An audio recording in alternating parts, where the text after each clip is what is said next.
Bonjour Marielle de Sarnez. Il l'avait dit, il l'a fait. Donald Trump va déménager donc l'ambassade américaine de Tel Aviv à Jérusalem.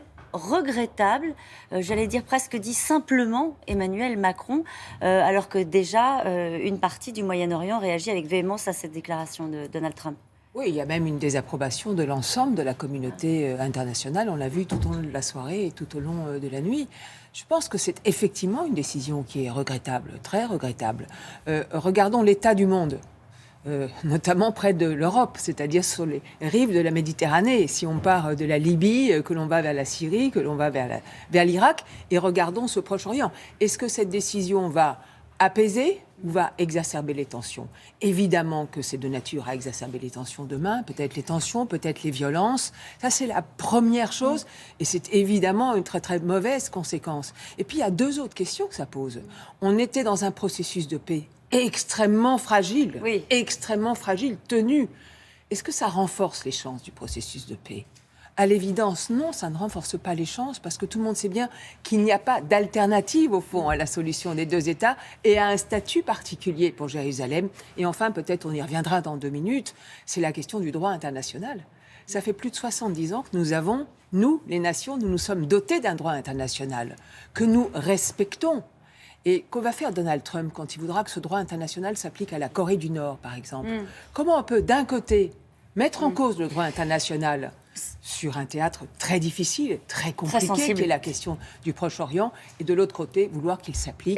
Voilà les contradictions auxquelles il va être confronté. Nous sommes tous confrontés, nous serons tous confrontés. C'est une décision, oui bien sûr, c'est une décision qui est absolument, à mon sens, contre-productive pour tous les objectifs, pour toutes les raisons que je viens de donner. La Jordanie, vous disiez des traités internationaux, la Jordanie dénonce une décision légalement nulle, donc qui n'aurait pas d'incidence sur les autres pays. Le Conseil représentatif des institutions juives de France appelle maintenant Emmanuel Macron à reconnaître Jérusalem comme capitale européenne, comme capitale israélienne. Je crois qu'il faut vraiment faire attention à toute réaction qui pourrait, au fond, peut-être ne pas aller dans le sens d'une médiation. La France, si elle peut avoir une médiation, c'est bien. Même l'Arabie Saoudite, qui est un allié sérieux des États-Unis, a demandé hier que les États-Unis reviennent sur sa décision.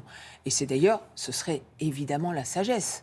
Je ne sais pas s'il peut le faire, mais on voit bien qu'il va être tout à fait isolé sur la scène internationale, que la France doit faire ce qu'elle peut pour qu'on continue à se parler. Ça paraît pas un peu sous-calibré, cette réaction d'Emmanuel Macron après une décision unilatérale comme celle du président Trump? Il a choisi une forme de pragmatisme vis-à-vis de Donald Trump, Emmanuel Macron.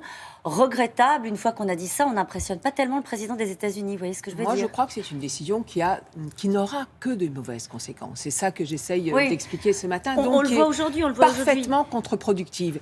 Mais est-ce qu'il faut rajouter, au fond, est-ce qu'il faut encore faire monter la pression? C'est toute la question. Il faut regarder, je crois, les faits, ce qui se passe, avec lucidité, essayer effectivement d'appeler à une forme de médiation possible, à un dialogue encore possible avec lui. Entre qui et qui? Je crois que si Donald Trump se rend compte que cette solution, cette décision qu'il a prise est contre-productive pour les 3 raisons que j'ai dites. Est-ce que ça va évidemment plutôt exacerber les tensions? Et donc ça met en cause aussi les questions de la sécurité au Proche-Orient. Ça ne va pas aller dans le sens de la paix. Imaginez qu'il y a une solution alternative à Jérusalem, capitale des 2 États. C'est évidemment se raconter des histoires. Il n'y aura pas de plan alternatif, il n'y aura pas de plan B. Et la 3e chose, je le répète, le droit international.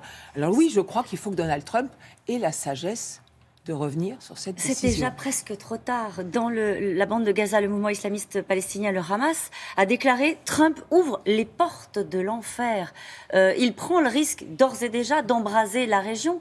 Est-ce que la conciliation, la concertation... Je crois qu'il n'est jamais trop tard. Il n'est jamais trop tard pour aller vers des décisions qui vont plutôt dans le sens de l'apaisement que dans le sens de l'exacerbation des violences et des conflits.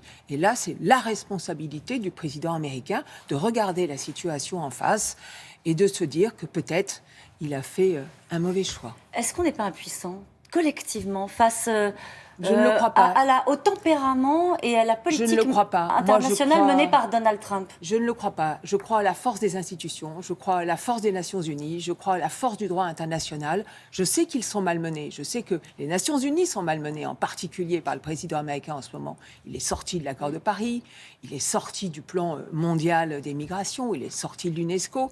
Mais là, c'est une décision effectivement unilatérale, mais qui peut aller à l'encontre des intérêts américains demain. Pourquoi je vous parlais de la Corée du Nord. Comment vous voulez ensuite exiger que le Conseil de sécurité, que les sanctions qui sont décidées, que le droit qui doit s'appliquer pour faire cesser la Corée du Nord dans cette course vers l'armement nucléaire soit respecté si de l'autre côté, vous ne respectez pas les engagements du droit international? En tant que présidente de la Commission des Affaires étrangères, sincèrement, l'état du monde vous inquiète plus aujourd'hui qu'hier, l'état du monde quand même? m'inquiète. Bien sûr qu'il m'inquiète terriblement. Et je crois profondément, au fond, à deux choses. Je crois qu'il faut une Europe unie, forte, politique. Elle l'est d'ailleurs sur cette question de la décision de Trump.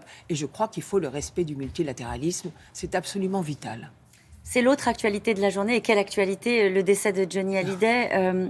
La question se pose. La France doit-elle organiser un hommage un hommage national pour les obsèques de Johnny Hallyday? Vous aimiez Johnny Hallyday, j'allais dire presque comme tout le monde. Oui, je crois que tous les Français aimaient Johnny et aiment Johnny Hallyday. Et je crois que tous les Français ont envie de l'accompagner, je pense, et de lui dire au revoir. Vous nous avez fait un beau cadeau ce matin, une photo avec Jean-Pierre Raffarin. Oui, c'était il y a quelques années quand même, Marielle de Sarnez. Oui, on peut le dire. C'est Jean-Pierre Raffarin à droite. Oui. Vous êtes au milieu. Oui. Et c'était quel titre, vous vous souvenez ou pas? Je crois que c'était Que je t'aime. Que je t'aime. Merci beaucoup, Marielle de Sarnez, c'est à volant. Merci à vous, passez une très belle journée.